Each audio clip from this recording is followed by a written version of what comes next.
If you look at the breakdown of our organization throughout the world, you would find that half or slightly more than half are actually nunneries and brothers' homes. I don't think that's what people thought they were giving the money for, was the building of religious institutions to hire and train an order of completely obedient, uneducated nuns. I don't know what's creepier, that this was a real agenda, or that stooges like Catholic boy here admit it. Mother Teresa was not interested in having blue-chip hospices. She was interested in expanding them. Let's take a tour of her home for the dying in Calcutta. It won't be a happy stroll. This so-called home for the dying, which is her flagship home, is the grimmest place imaginable. Mother Teresa's order does not provide for proper beds in the home. They're little hammocks. There's a communal toilet that people have to defecate in presence of each other. They are not allowed visits from their friends or relatives. Very strange. They have to lie in the bed or sit in the bed consistently. She had the fucking coin, and she pissed it away on nunneries? Okay, this is really pissing us off. Come on, let's check out her books and, see exactly how all of her money is spent. Missions of Charity is the only Indian charitable organization which do not publish its accounts for the public to obtain them. Much of our foreign money is kept in the Vatican Bank. Fucking cool! But these bullshit living conditions, that's not very Christ-like, or is it? We see Christ in the broken body, and we touch him, and that touch comes from the deep faith that Christ cannot be seen. It was her obsession with suffering and her obsession that people need to suffer in order to come close to Jesus. Obsession with suffering? What we need is an insider who can verify that, like a former nun or something. I'm Kelly Dunham. I'm an ex-nun on the run and a stand-up comic, and I'm hanging out here in front of this Catholic church. Seek, and ye shall find. So, like most of you, I'm sure, I used to be a nun. I'm an ex-nun. Kelly's a stand-up comic in Philadelphia, but at one time she was called Sister Mercy and worked side by side with Mother Teresa in a convent in New York.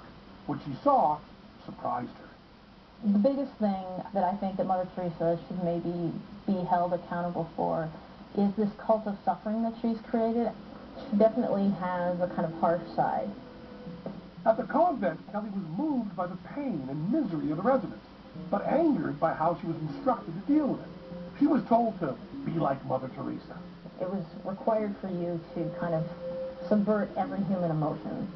If one of the goals of the Missionaries of Charity is to really love people, you essentially cut yourself off from loving people.